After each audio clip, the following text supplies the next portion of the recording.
you know what I hear? I hear the clock ticking. And time waits for no man. Life goes by, and it goes by quick. Don't waste those years. Don't waste them. Live them.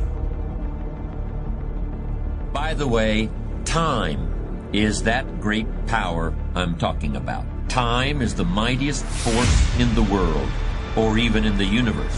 Why would you ever choose to fight time when you could have time on your side? Who wouldn't want to harness the great river of time that flows through all of life? Why wouldn't you want to use the power of time to generate power in every area of your existence? To turn the turbines of your hopes and dreams, to charge your every aspiration with lightning bolts of electricity? Well, there is only one way to make time work for you, not against you, and that's with patience. You trying to do the right thing, you like, yeah, I'm doing the right thing, but I'm not seeing it. You're not supposed to see it. That's not what it's about. You keep going through the process knowing that the process is perfect and that you're eventually going to get to the prize. So if you want to have a conviction for something, you have to sign up to be inconvenienced. Everything is possible. What if you do? What if you do? This suffering, this sacrifice you're making is an indicator of progress. It's an indicator of obsession. It's an indication of progress towards our dreams. You have to want to work. You never get better if you're not willing to put in the time. You need to be in a big damn hurry. Time is running out on you. There's 86,400 seconds in a day. The separator between me and you and people that win and lose is what we do with those seconds. It is never finished. You always have more to do. Another mission, another task, another goal. So don't be finished. Be starting. Be alert. Be ready. Be attacking. Be relentless. Let the enemy stop. Let the enemy rest. Let the enemy finish. You don't finish.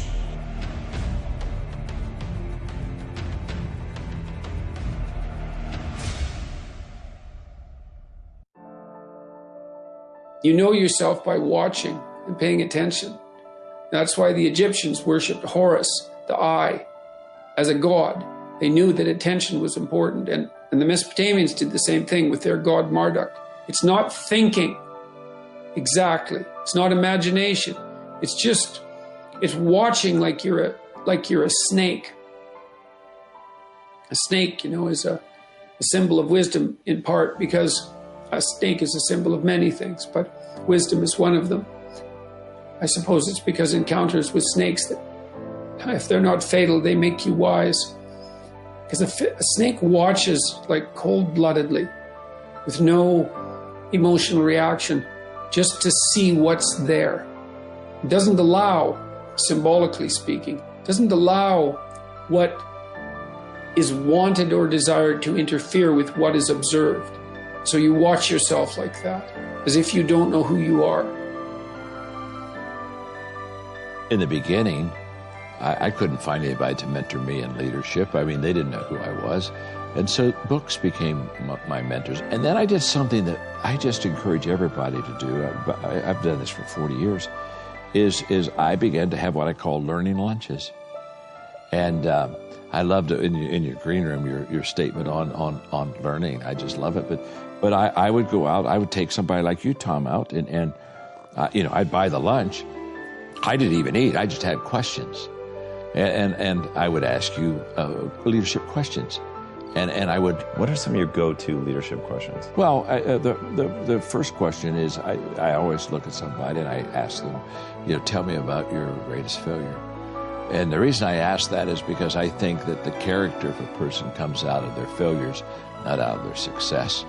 And I think that the bedrock part of foundation of leadership is character. And you build on it. And so I want to know about, tell me about a mess up in your life. And I've had so many of them. I mean, when people ask me that question, it's kind of like, which one do I pull out? But I really like to talk to people about their losses because it just really tells me a lot about who the person really is. I'm not sure success does, but I know failure does. So I ask that. I ask one of the questions I ask them is, who do you know that I should know? And that's led me to meet some incredible people in my life that somebody else opened the door that I wouldn't have had. So I just find that in asking questions, in fact, I wrote a book one time, Good Leaders Ask Great Questions. I just find in asking questions, that's the way that I can grow and develop myself the best. Now I'm going to tell you a story, and this story pisses people off. And it goes like this. My wife, who happens to be British, dig it up for England, let's say that she is with her mom, and she's in the bedroom that she grew up in. She's all safe and sound, the door's locked, the alarm is on, her mom's in the next room making sure that she's safe. But right then, a meteorite comes screaming through the atmosphere, crashes into her bedroom, and kills her. Whose fault is that? I know some have listened to my content. I will tell you that right now. Now, if people don't know me, everybody goes to, it's dumb luck, divine providence, it's nobody's fault, how could you blame yourself? Well, let me tell you how I could blame myself. And when you hear the reality of this and you realize that I am in no way, shape, or form being hyperbolic, it actually is my fault. Here's why. I know right now there is an organization that track what are called near-Earth objects. In fact, I'm on the board of the X Prize.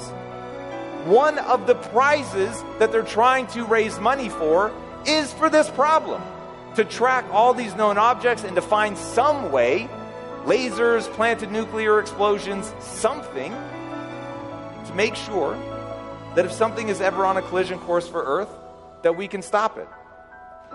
Literally, 4 weekends ago, I had a chance to vote for this, to say this should be a prize, and I didn't.